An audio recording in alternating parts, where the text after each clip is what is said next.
girls. So, this is a little story time. This is my story on being 16 and pregnant. Um, I was really close with my dad. We used to fix his cars together, cuddle, watch movies, cuddle on the couch.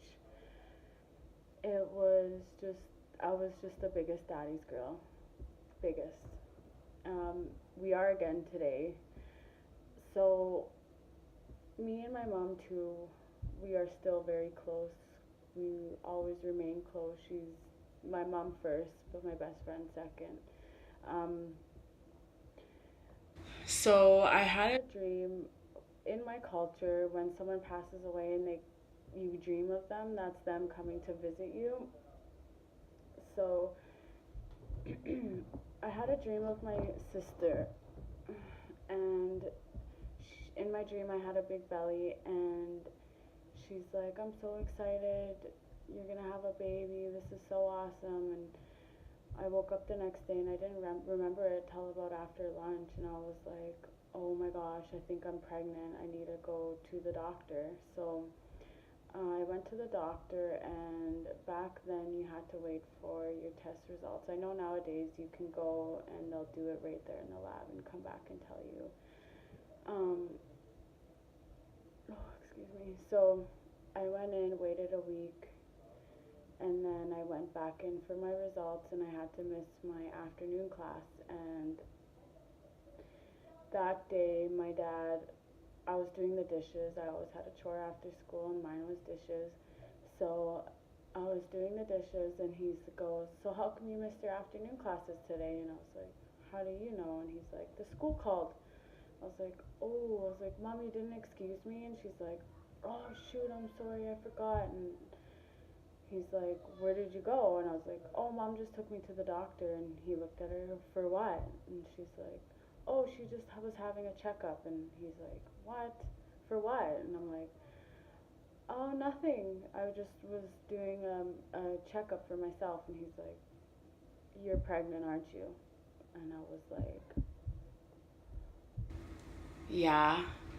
Meanwhile, in the corner, before I even answered, my mom's like this isn't the right time, no. And I'm like, yeah, I am. And he just like dropped his fork, and he's like, are you fucking kidding me? No, like you know what to do, right? And I was like, no. And he's like, you're having an abortion. He's like, you are too young. He's like, you're not done school, you don't have a job, the father doesn't have a job, you guys don't have your own house, you don't have a car. He's like, it's hard. He's like, it's not all smiles and kisses and cute clothes. He's like, it's more than that. And I was like, okay, but in my head, I'm like, I'm having this baby. Like, I'm gonna be a mommy, 16 and naive. And then he's like, no, you gotta. And I was really close with my dad. Like I said, like, we were the best of friends. So I was like, okay, fine. So I called the hospital, I met with a nurse, and then they gave me an ultrasound. And like I said, in my head, I was already having this baby.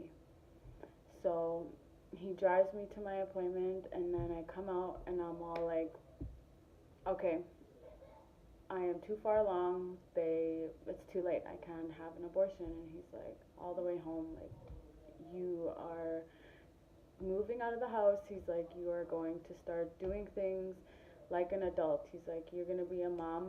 He's like, it's time for you to be a woman too. And I was like, are you joking? Like, where am I gonna go? How am I gonna pay for a house? Like, you'll figure it out. He's like, you got pregnant. He's like, that's grown people shit.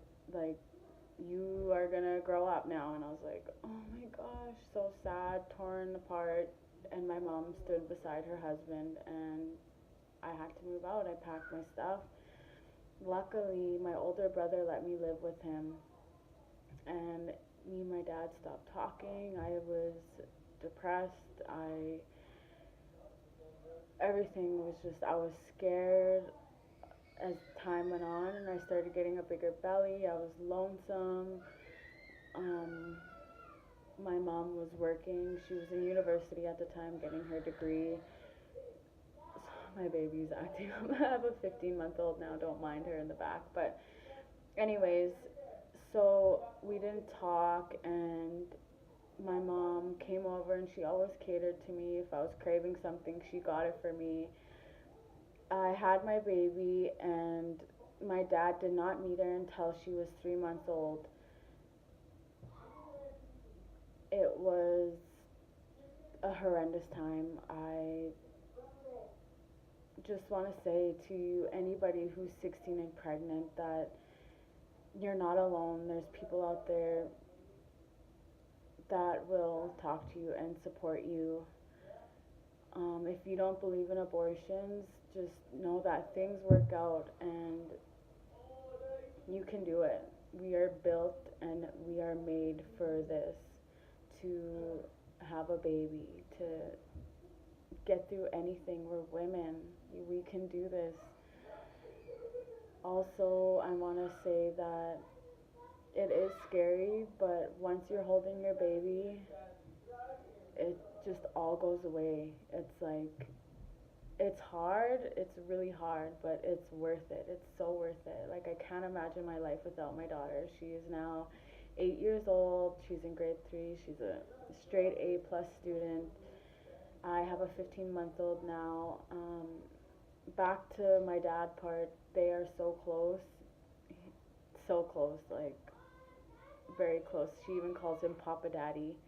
That's her right now yelling. Um, but yeah, last month we were actually talking about this, and he's like, I'm so sorry I did that to you. He's like, I feel so bad. He's like, I can't imagine life without her. He's like, she's amazing. And I was like, I know, right? I can't even imagine it either. I was like, oh, and by the way, that was a lie. I wasn't too far along. And he's like, oh, you little shit. And like, grabbed my arm, and he just like pretending to play fight with me. And he's like, wow. He's like, well, you know what? He's like, I think that's the smartest thing you've done. And I was like, wow. But yeah, it was pretty funny. Um, Life is so crazy beautiful, and there's a lot of resources and support out there. Um, Anybody that wants to reach out, I'm here to talk. I also have my certificate in peer support counseling and breastfeeding. Um, I'm here. There's people there. And the star of the story time is right here. My beautiful Kalia. Say hi. Hi. I call them my dolls. Say hi, dolls. Hi. Beautiful child.